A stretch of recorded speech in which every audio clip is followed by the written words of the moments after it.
पाकिस्तान तहरीक इंसाफ में शमूलियत का ऐलान करता हूँ। इस वक्त में शामिल एक शख्स से मैंने मैसेज करके पूछा कि क्या ब्रेकिंग न्यूज़ है, तो उन्होंने जो मुझे रिप्लाई किया मैं यहाँ पे भी आपको दिखा देता हूँ।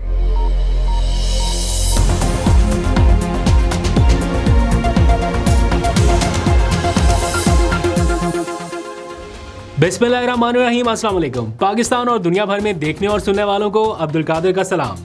अनफॉर्चुनेटली पाकिस्तान इंडिया से अपना क्रिकेट मैच हार गया।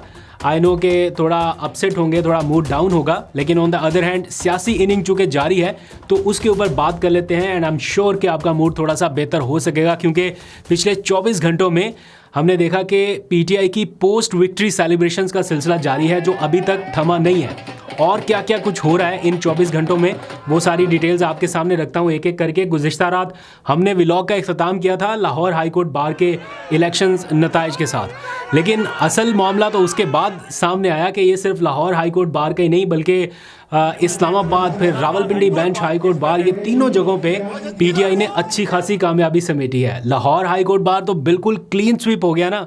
उसके अलावा भी Islamabad high court bar association के नताइज को अगर देखें तो प्रेसिडेंट इलेक्शन जीत गए। फिर Rawalpindi bench high court bar association के नताइज में भी अच्छी खासी कामयाबी मिली। तो पीटीआई ने एक के बाद एक कामयाबी समेटी है। और हमने देखा कि वकला काफ़ी पुरजोश नज़र आए, चाहे वो दूसरी साइड के लोगों को भी जाहिर बात है कुछ ना कुछ कामयाबी उनको भी मिली है। बट ये ऐसा था कि यंग वर्सेस जो दूसरे बुज़ुर्ग वकला थे उनका ऐसे लग रहा था कि मुकाबला, और यंग ब्लड जो है वो आगे बढ़ा, जीता, उसने अपनी विक्ट्री जो है वो सिक्योर की है। तो वकला जो है वो भी ख़ुद ढोल बजाते रहे, ढोल की थाप पे रक्स करते रहे, तो काफ़ी चार्ज एनवायरनमेंट जो है वो वहाँ पे नज़र आया। तो ये सारा सिनेरियो जो है वो ये इंडिकेट कर रहा है कि वकला कम्युनिटी में किस कदर वो क्या कहते हैं एक बेचैनी थी जिसका इजहार किया गया, या एक इज़्तिराब, गुस्सा, कुछ भी आप कह लीजिए, जो पिछले कुछ अरसे में लीगल फ्रंट पे हमें देखने को मिला है। ये उसका एक रिएक्शन के तौर पे सामने नज़र आया। वरना हालिया टाइम में आपने देखा इतना चार्ज क्राउड, इतनी बड़ी तादाद में लोग, और हर तरफ नारेबाजी हो रही होता है वकला के इस तरह के इंतखाबात में, लेकिन कल का माहौल बिल्कुल अलग था। तो इसने ये भी प्रूव किया कि इमरान खान ने जेल में बैठ के जो बंदा right man for the right job choose किया था वो भी कमाल उनका इंतखाब था। और उसने भी हैट्स ऑफ टू इंतज़ार पंजोता कि उन्होंने बग़ैर किसी साइड लिए या बग़ैर उस चीज़ में पड़े कि कौन सा ग्रुप ज्वाइन करना है, कौन सा किसको पीछे आगे रखना है, उन्होंने सही बंदों को मुंतखब किया और उसका रिज़ल्ट आपके सामने है। तो कल ये जो कुछ भी हुआ उसमें लोग मैंने देखा कि वो डेडिकेट कर रहे हैं हसन न्याजी को ये विक्ट्री, क्योंकि हसन न्याजी अगर होते तो शायद थोड़ा सा और इम्पैक्ट भी बढ़ सकता था, बेहतर हो सकता, क्योंकि बहुत सारे लोग उनको पीटीआई का आज़म नज़ीर तारड़ कहते हैं, क्योंकि बहुत सारी चीज़ें वो मैनेज कर लेते हैं। बहरहाल पीटीआई के कैंप्स में पोस्ट विक्ट्री सेलिब्रेशंस का सिलसिला जारी है, and PTI is a happy camp right now. And obviously जब परसों इमरान खान को इन सारी कामयाबियों के बारे में पता चलेगा तो यकीनन वो भी खुश होंगे। परसों मुलाकातों का दिन है इस हालिया टाइमलाइन में, जब एक हमने देखा है गैप आया है मुलाकातों में। तो परसों अदालती अहकामात के मुताबिक ही मंगल का दिन है, तो वो मुलाकातों का दिन कंसीडर होता है। तो सारे लोग जाएंगे, अटैम्प्ट करेंगे कि उनसे मुलाकात हो सके। मैंने देखा कल बहुत सारे लोगों ने तशवीश का इजहार किया, सोशल मीडिया पे कुछ खबरें गर्दिश करती दिखाई दी, और कुछ में तो बहुत ही ज़्यादा एग्जैजरेट किया गया था चीज़ों को।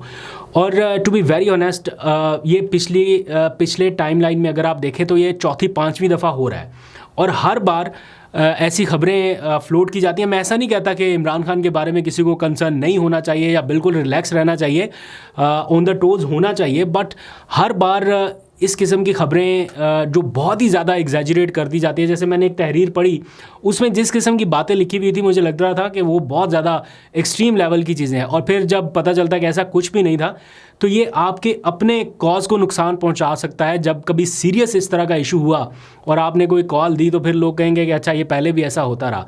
तो मेरा ख्याल है कि जब तक चीज़ें 100% वेरीफाइड ना हो जाएं, ऑथेंटिसिटी ना उनकी आ जाए, या पीटीआई के उन लोगों की तरफ से ना बयानात आ जाएं जो कि बराह रास्त ज़िम्मेदार हैं इन चीज़ों के, तो इन चीज़ों को थोड़ा सा काउंटर करने की ज़रूरत है। बहरहाल मैं ये भी नहीं कह रहा कि 100% ही ऐसा कुछ नहीं है, लेकिन यस एग्जैजरेट किया जाता है इन चीज़ों को। अब इमरान खान से जब परसों मुलाकात होगी तो बहुत सारी चीज़ें उसमें भी क्लियर हो सकेंगी, और अगर ये मुलाकात ना हुई तो फिर पीटीआई को रिलैक्स नहीं बैठना चाहिए। अब आ जाइए ज़रा पंजाब के फ्रंट पे क्या हो रहा है वो थोड़ा सा बता दूं, क्योंकि कोहस्तान का महाज संभाला हुआ है जुनेद अकबर ने, सिंध का महाज संभाला हुआ है तहरीक तहफ़्फ़ुज़ आईन पाकिस्तान ने, उसके ऊपर भी बात करते हैं। आज उनका भी दौरा जारी है, मज़ार कायद के ऊपर भी गए और भी मेल मुलाकातें जारी हैं।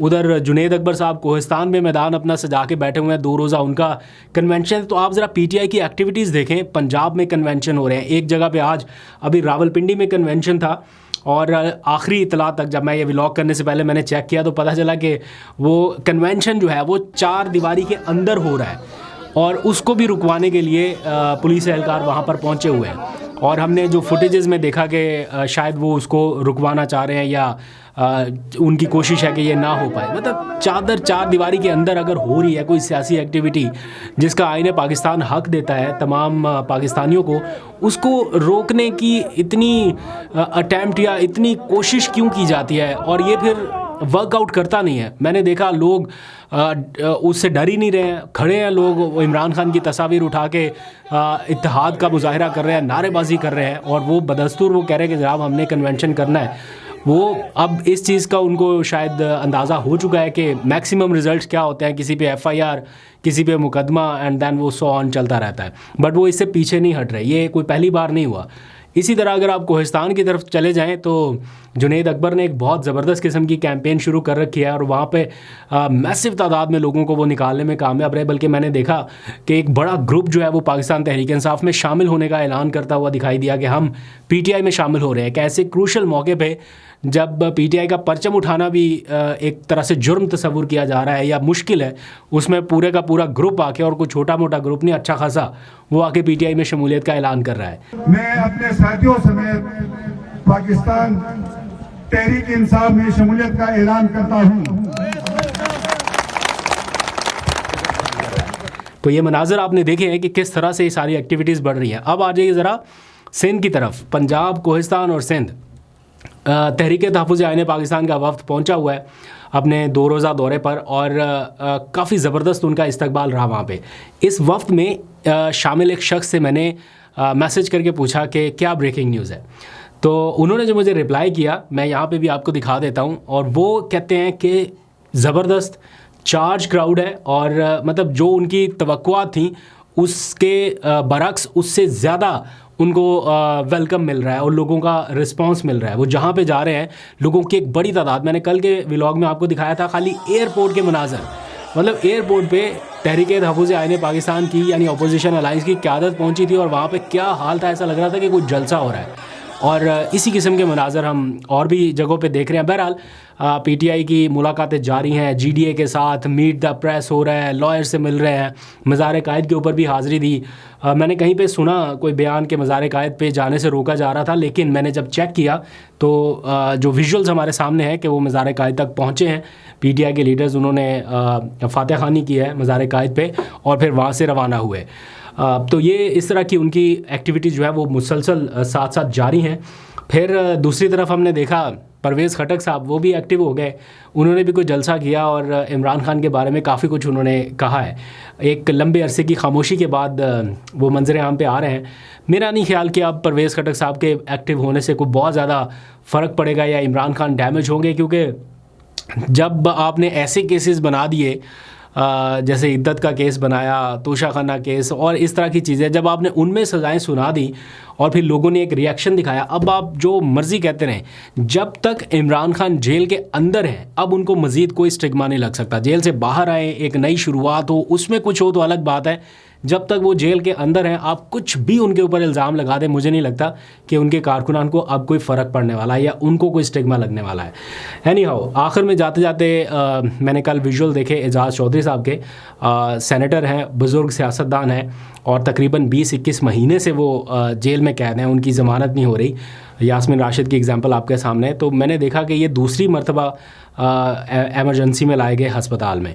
तो अगर कोई शख्स जिसका भी ट्रायल कंप्लीट नहीं हुआ, यानी जिसके ऊपर अभी जुर्म साबित नहीं हुआ, उस शख्स को ज़मानत देने में क्या कबाहत है, क्यों नहीं दी जा रही है? चीफ जस्टिस साहब ख़ुद मुलाकातें कर रहे हैं इधर उधर, कम से कम इन चीज़ों को ही एज ए एग्जाम्पल लेना चाहिए। ये तो कोई इतना आइनी मसला नहीं है कि ये आइनी बेंच में जाना है या किसी और बेंच में जाना है। इसके ऊपर तो आप मातहत अदालतों से जवाब तलब तो कम से कम कर सकते हैं कि ट्रायल नहीं मुकम्मल हुआ तो एक शख्स 21 महीनों से कैसे जेल के अंदर है जिसको ज़मानत ही नहीं मिल रही। जुर्म साबित हो तो चलो अलग बात है। तो ये सारी चीज़ें हैं। बहरहाल बहुत सारी सियासी एक्टिविटीज़ साथ साथ पैरेलल चल रही हैं। अभी तक के लिए इतना ही। अपना बहुत सा ख्याल रखिएगा। अल्लाह हाफिज़।